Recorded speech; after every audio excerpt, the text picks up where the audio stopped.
বন্ধুরা, আজকে আমি মম কিচেন থেকে জয়মন্ডল বলছি। আজকে আপনাদেরকে আমি বিটের পুরি আর গাজরের পুরি বানিয়ে দেখাবো। বিট গাজরের পুরি বানানোর জন্য এখানে আমি একটা বড় গাজর কেটে নিয়েছি, এখানে বিট একটা বড় কেটে নিয়েছি, এখানে আমি আটা নিয়েছি, চিনি আছে, সাদা তেল, লবণ। বিটটাকে আমি এখন পেস্ট করে নিব। এটাকে আমি পেস্ট করে নিয়েছি, এখন আমি ছাঁকনিটা দিয়ে চেলে নিব। বিটটাকে আমি ছাঁকনি দিয়ে এইভাবে চেপে চেপে এই ছোট বাটির এতটা আমি বিটের রস বের করে নিয়েছি। এটাও পেস্ট করে নিব। পেস্টটা আমি এভাবে করে নিয়েছি, এখন আমি এটা ছাঁকনি দিয়ে চেলে নেব বিটের মতন। এখন আমি অল্প একটু চিনি, অল্প একটু লবণ, অল্প একটু সাদা তেল,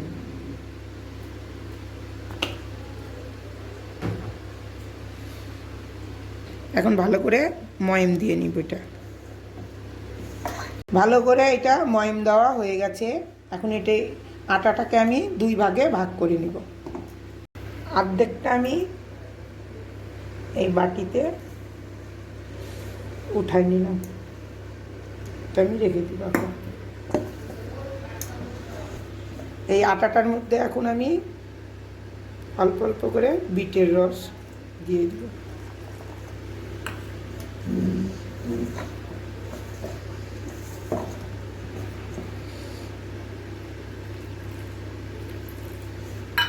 সবগুলো আমি বিটের রস দিয়ে দিলাম। একটু এর মধ্যে জল দিয়ে দিব। এখন এটাকে আমি ভালো করে মাখবো আর একটু মেখে নিব। আটাটা আমি একটু সফটই মেখে নিয়েছি, হয়ে গেছে আমার এটা মাখা। দেখুন সফট। এটা আমি 10-15 মিনিটের জন্য রেস্টে রেখে দিব। এখন রেখে দিব 10 মিনিটের জন্য। আটার মধ্যেই আমি আবার গাজরের পুরি বানানোর জন্য মেখে নিব। আটাটার মধ্যে এখন আমি গাজরের পেস্টগুলো দিয়ে দিব।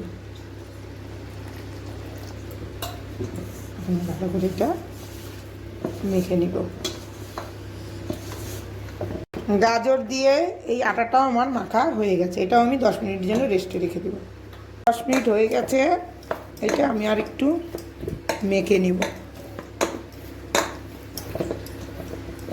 এখন এর ভিতর থেকে এইভাবে আমি নিয়ে ছোট ছোট করে পুরি ভাজা লিচি বানিয়ে নিব। এখন আমি লিচিগুলোকে আমি তেল দিয়ে বেলে নিব ছোট ছোট করে।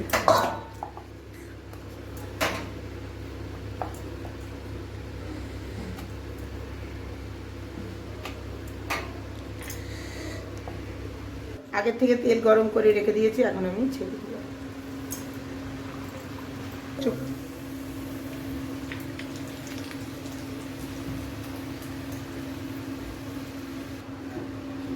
আর একটা আমি ভেজে দেখাবো।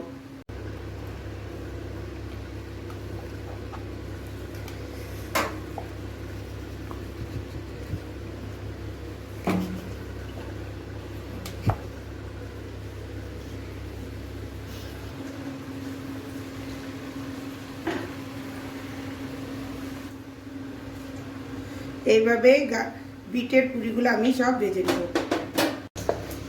গাজরটা 15-20 মিনিট হয়ে গেছে। এখন আমি এটাকে এইভাবে ছোট ছোট করে সব লিচি বানিয়ে নিব। তেল দিয়ে এটাও আমি ভালো করে বেলে নিব।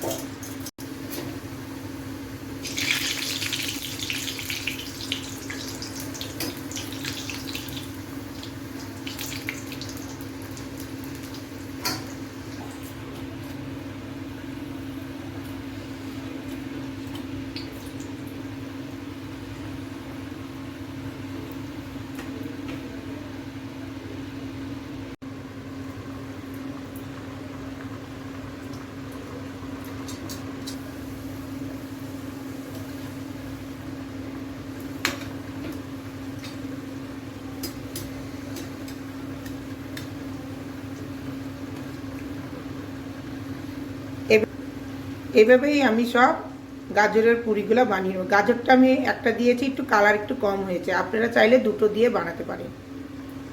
পছন্দ হলে লাইক শেয়ার সাবস্ক্রাইব করবেন।